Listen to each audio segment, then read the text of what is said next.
Aside from Zutara, no non-canon ship in Avatar The Last Airbender gets more attention than Taka, and rightfully so. Their interactions range from funny to heartfelt, and they understand each other in a way that no other two characters in Avatar The Last Airbender, with the possible exception of Zuko and Katara, do. Sokka's relationship with Suki lacks dimensionality. The latter only appears in 3 episodes in the first 2 seasons of the show, and her personality is basically restrained to the awesome badass warrior girl. In episode 212, she saves Toph from drowning. In episode 315, she captures the prison warden. At the end of the show, she stops both Toph and Sokka from falling to their deaths. All of this is very admirable, don't get me wrong, but it does not make her character interesting. We don't know exactly why she is in love with Sokka, only that she is, and that she stays in love with him until the end of the series. The relationship between Toph and Sokka is far more interesting, and not just because Toph actually has a personality. The two do not immediately take to each other. Sokka has always tried to see himself as the funny one and the strong warrior. But Toph is just as funny, and she is a much better warrior than him. In episode 208, The Chase, she insults him by insinuating that he is not a full member of the team because he does not have bending. However, over the course of Season 2, they become close. She develops a crush on Sokka and hopes he will notice her. When Suki saves Toph in The Serpent's Pass, she kisses her, thinking Suki is Sokka. She consistently holds on to him while they're traveling. He becomes closer to her as the series progresses. At the midpoint of Season 3, he expresses gratitude that they added her to the team. And at the very end of the series, he talks about how cool it is that she invented metal bending. However, he does not return her crush. He might not even know that it exists.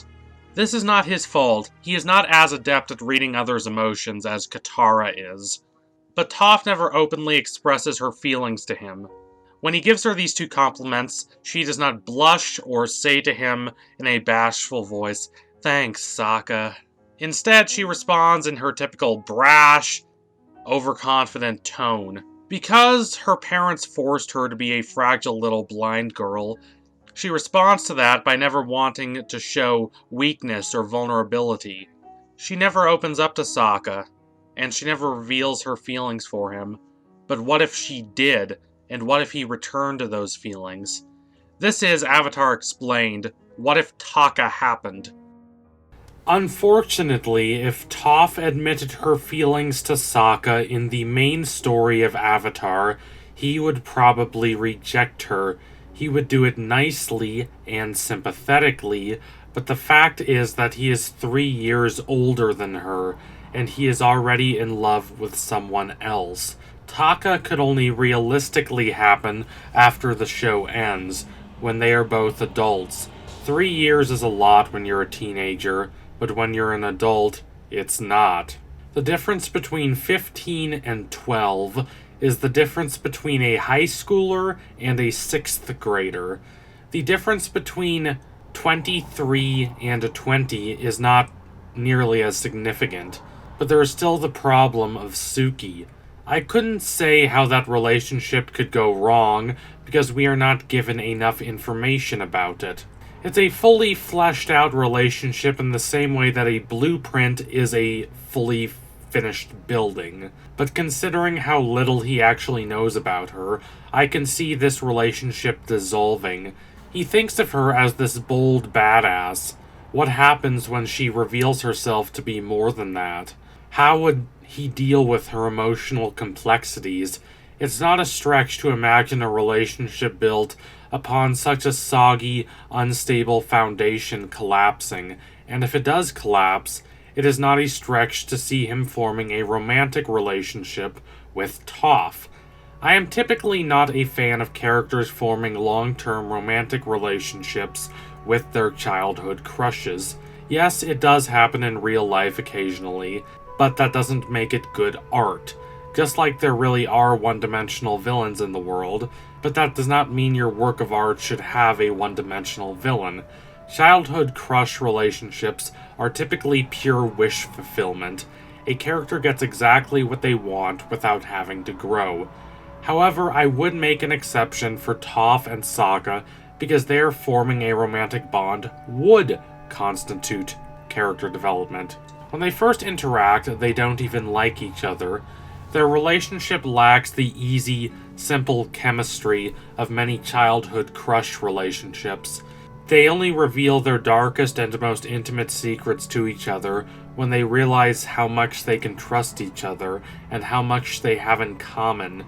Toph confessing her feelings for Sokka would fit her overall character arc of opening herself up to others and leaving behind this facade she constructed of the invincible blind girl who doesn't need anyone or anything. Sokka returning these feelings would fit his overall character arc of accepting that his greatest strength is not as this unbeatable warrior, but as a clever dork who is great at devising solutions to problems, be they big, like the question of how to invade the Fire Nation, or small, like the question of how to help Toph better understand Katara. His relationship with Suki may have only flourished when he abandoned his blunt sexism, but he doesn't really help her, because Suki is not characterized as the kind of person who needs help. Aside from the episode in which Suki is introduced, she and Sokka do not really affect each other emotionally. Sokka and Toph, however, form a close personal bond. Their stories are tied together, just like Zuko and Katara's stories are, and just like Zuko and Katara, it would be fascinating to see where this relationship went if it turned romantic. Before we proceed, we have to talk about Su Yin. For those not familiar with the Legend of Korra, Su Yin Beifong is Toph's younger daughter. Her father is never revealed, but fans have speculated that he is Sokka. Compared to some fan theories, this is actually quite reasonable. She has the skin tone one would expect a daughter of Sokka and Toph to have. She also has many of Sokka's mannerisms, and she has the same lack of introspection and total stubbornness that characterized Sokka at that age. Like Sokka, young Su Yin thought of herself as more important than she actually was, while avoiding responsibility for her actions. The creators have never confirmed this theory, and I doubt they will, but it makes sense. So, I can hear you saying, does that not make the existence of this video nonsensical? If there is a significant chance that they did get together, why would I be making a video about what would happen if they did?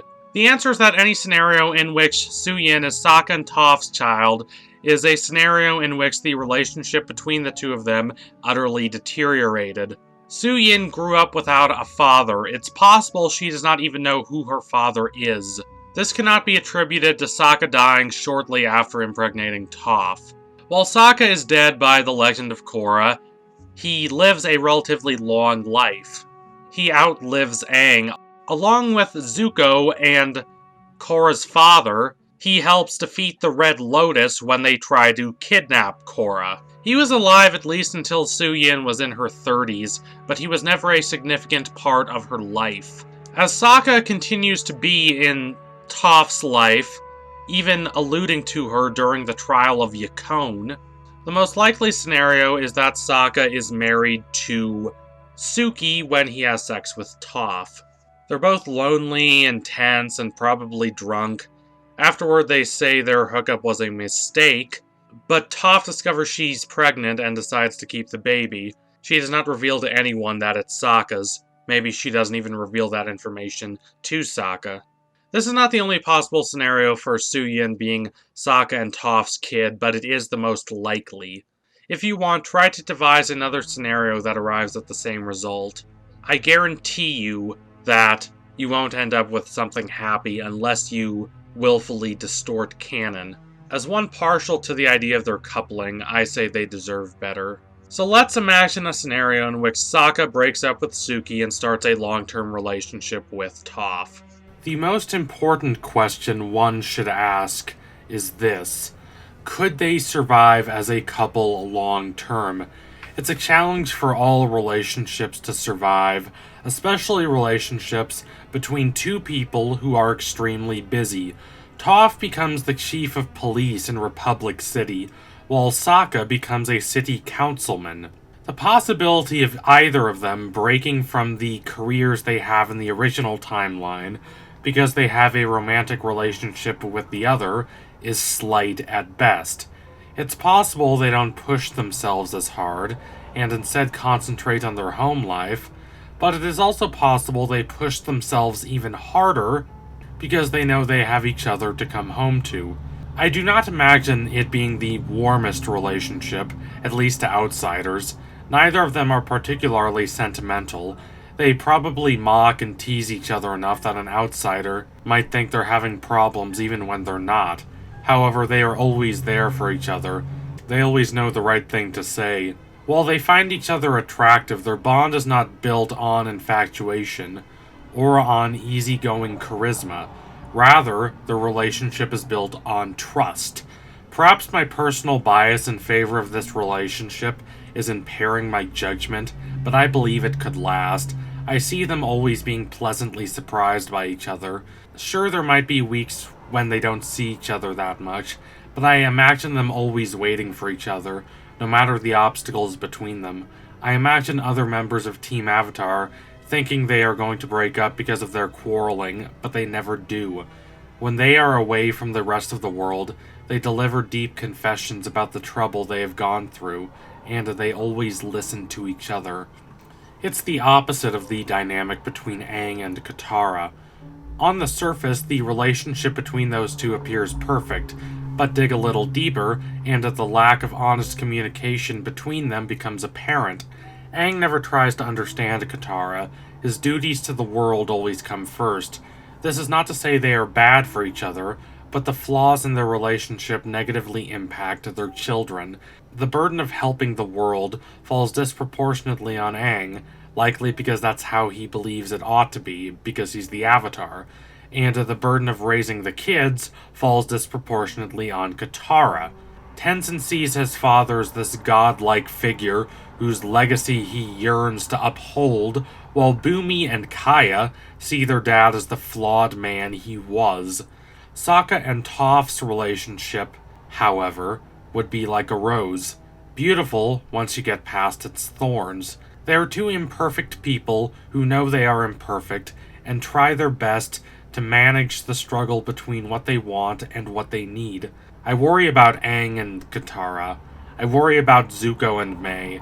I love the idea of Zuko and Katara getting together, but if they did, I would worry about them a little. They're both so intense. One big fight could send their relationship tumbling down. But if Toph and Sokka got together, I would not worry about them. Nor would I worry about any kids they might have. I imagine them having 2 or 3.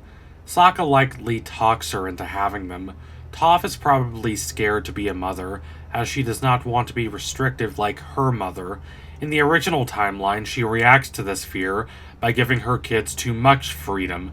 She focuses on her job and does not feel guilt about not spending as much time with her kids because she figures her kids will, like her, find their own way. This is not selfishness on her part. She genuinely believes what is best for them is to have little parental guidance and few parental restrictions. But instead of finding their own ways, her kids grapple for her attention. They both want to impress her. Toph is a great friend and warrior, but in the original timeline she is not the best mother. Lin, her eldest daughter, becomes a cop and lives in her mother's shadow, while Suyin is a juvenile delinquent. Her life doesn't turn around until after she is sent away from Republic City.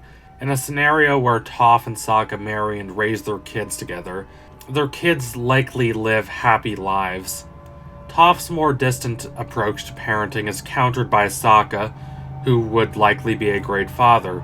He would be the kind of dad his kids love when they're younger, then think is lame when they're teenagers, and finally come to respect when they're adults. He'd always be there for the kids, telling them jokes or weird stories. He'd always be willing to leave work early or take them on bizarre vacations. Toph sees how he interacts with the kids and remembers how caring and considerate he can be. She remembers why she fell in love with him. Over time, she would come to accept that being close to your kids does not have to mean suffocating them. She would form closer relationships with her children, and they would not be afraid of disappointing her. The entire family would be healthier emotionally. Not that everything would be perfect. Toph may not have been a great mother in the original timeline, but her treatment of her kids had positive consequences too. What disturbs Lin about Suyin is how completely Suyin has managed to divorce herself from the problem child image to which she had once been bound. Lin continued up the ladder and became a police chief, but Suyin completely changed. She made a new life for herself in Zaofu, a city she founded with her architect husband. As the city grew, she became its matriarch and one of the most important citizens in the Earth Kingdom, to the extent that the world leaders implored her to become the Earth Kingdom's transitional leader after the assassination of the Earth Queen. Part of what drove her to create this city is how she never had a strong family life, so she yearned to have a place where she could consider everyone her family in a sense. Think about how many different citizens in Zaofu she refers to as family. If her family life had been more stable, perhaps she would not have made such a significant impact on the world. Still, her kids would have been healthier overall if they had been raised by a loving family instead of just by a somewhat cold and distant Toph. That hardship can push people to greatness does not make hardship enviable. It does not make it good. It does not make it welcome. In the original timeline, Toph only achieves professional success. Her personal life is in tatters, and although she would never admit it, the failure of her romantic relationships makes it emotionally harder for her to raise kids from those relationships. It's a bitter end to her story. So much of Toph's arc in Avatar: The Last Airbender is about her overcoming her personal trauma and learning to trust again. Then, after the end of the series, she was betrayed again, leaving her sullen and miserable, and with 2 kids from 2 different relationships. She deserves a happier ending. Now, great art does not exist to serve as wish fulfillment. There is meant to be a gap between what we want to happen and what actually does happen. I know that, I say it all the time, but it does not stop me from wishing characters I love had happier lives. And I truly believe Toph and Sokka would have been happier if they had gotten together. It would not have been perfect, but it would have been honest, true, and stable. So thank you all for watching. If you liked what you saw today, don't forget to like, comment, and subscribe. Donate to my Patreon if you can and you want to see more content like this. Keep watching Avatar. It is a fantastic show with fascinating characters and so many intricacies. And tune in soon for the next Avatar Explained video. I swear it will be coming soon. Thank you all again. Adios, comrades.